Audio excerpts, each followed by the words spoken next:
Hi guys, it's Blackie and welcome back to the channel. Today we're going to do a little demonstration. And I'm going to add in there a little bit of history for you. I have been camping out 50 plus years in some capacity. A lot of times it was just, sleeping in the back of a pickup truck. Sometimes it was sleeping under the stars with nothing over you. Sometimes it was kicking up sand on a sandbar, getting out of a canoe and just putting something on the sandbar to keep from getting wet and then laying down. I have camped a lot of different ways. And so a lot of my videos, I'm trying to share what I've learned over the years with you. Maybe I don't do it the best, but it's heartfelt. I'm trying to share as much as I can and bring to you a little bit of understanding of why I do things a certain way. And really that was the hard part for me whenever I was learning from a lot of my mentors, because they may have been really good woodsman, hunters, fishermen, but quite often they kind of sucked at being a teacher. They do it the way they do it, but they don't teach. You understand what I'm saying? It was just, you had to just sit there and watch and learn. But let's go a little differently. Now, I have a container here that has dry macaroni in it.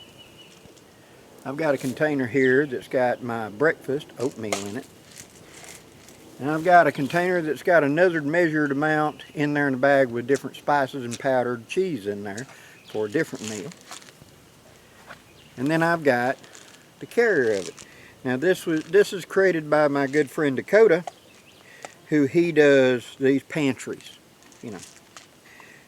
And so I had somebody ask and said, I think it's a frivolous piece of gear. Why would I want to tote that?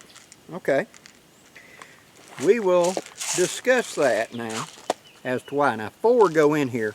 I'm only going to put 3 because the bucket ain't deep enough to cover it all the way.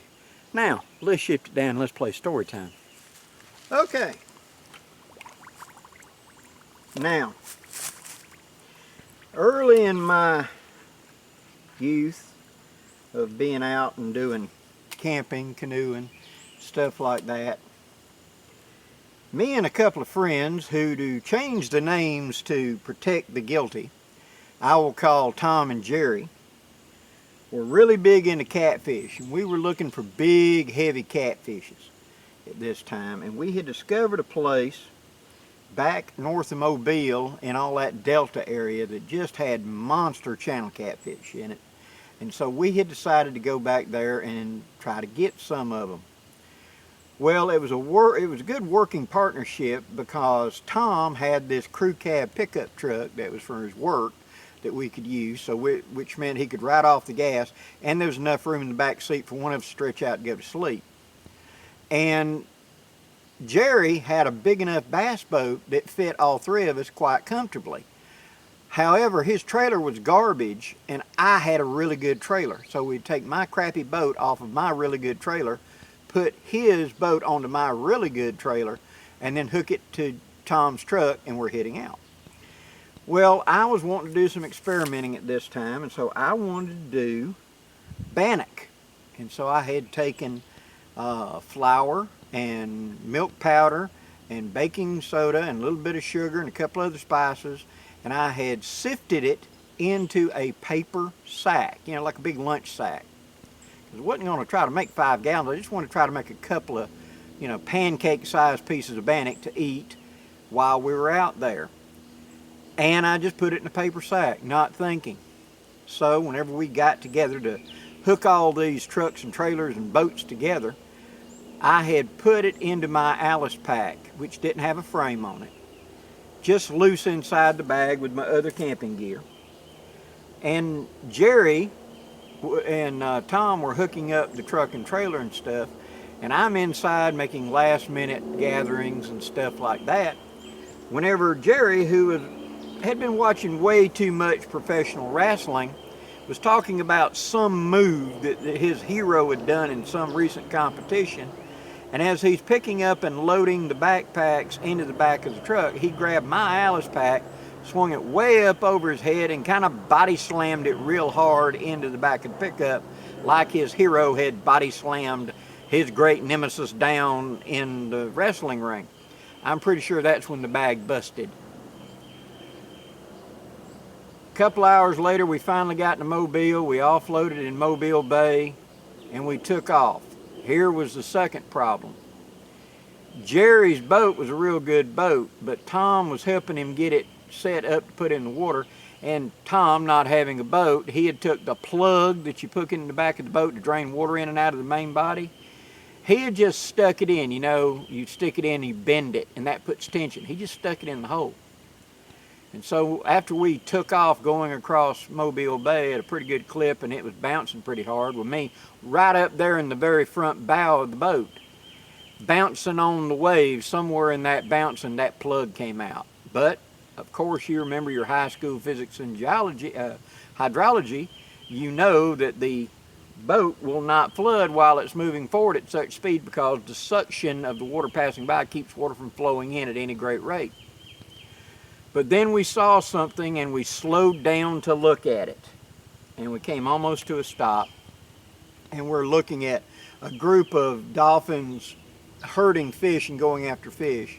And as we sat there like 10 minutes real bewildered, I'm up at the point of the boat, the bow. The two of them are sitting in the seats. Jerry's feet suddenly got wet, and he looked down and realized we were sinking.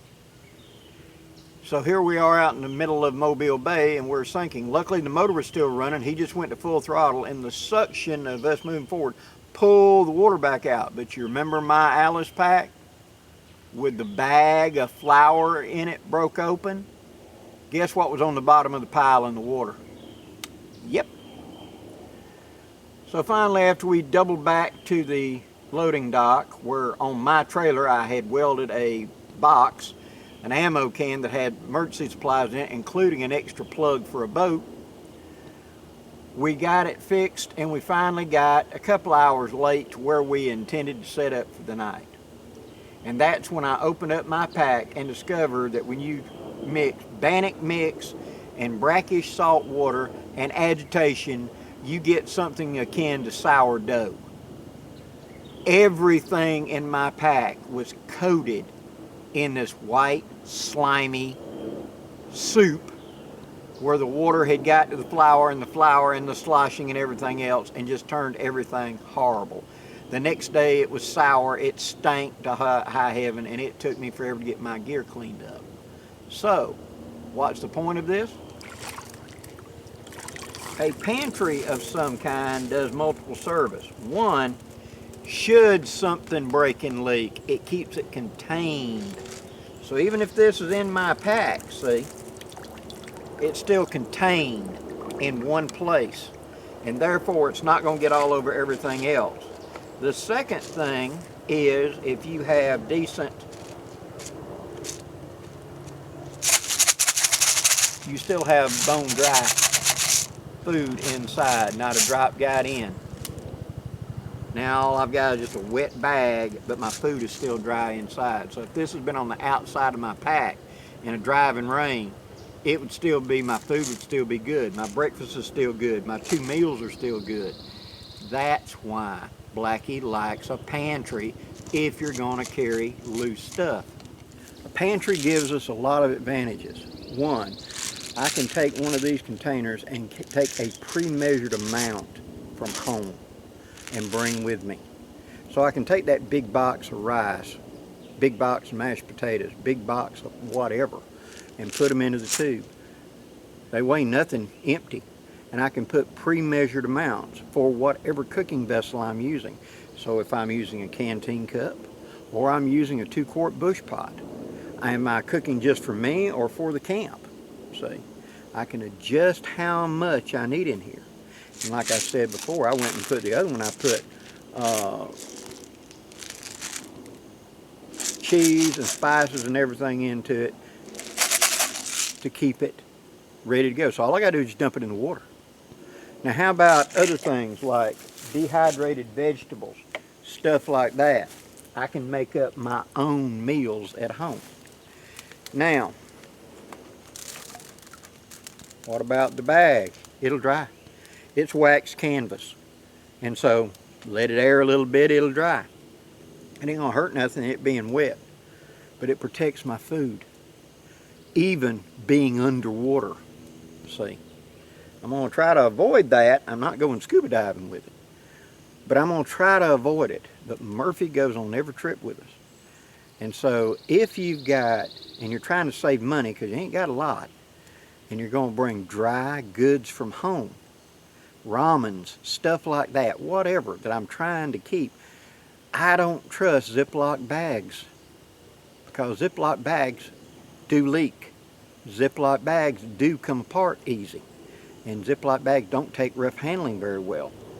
Something like this does, especially if I'm going on a 2 or 3 day trip where I ain't got resupply. It isn't like, oh, I can just walk back to the truck and we run down the road and I can pick up something else to eat.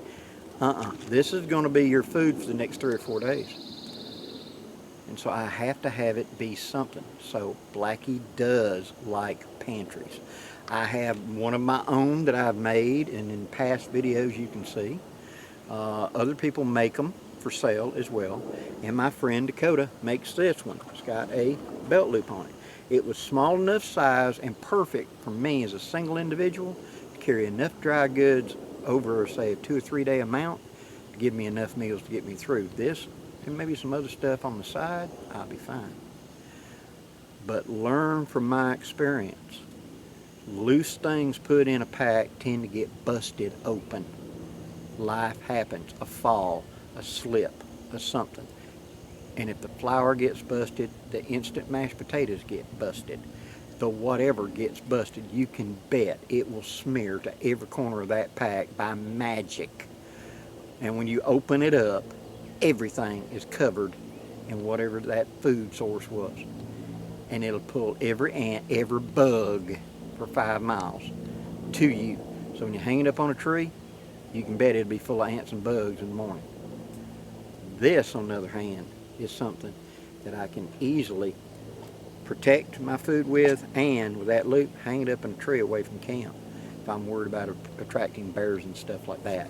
That's why a pantry goes into Blackie's kit. Hope you've enjoyed this video, guys. If you have, please hit that like, share, and subscribe. I'd really appreciate it. And if you look down in the description, I'll give you the link to Dakota's channel if you would like one of these. Till next time, guys, I'm Blackie wishing you safe journeys. Have a great day, guys.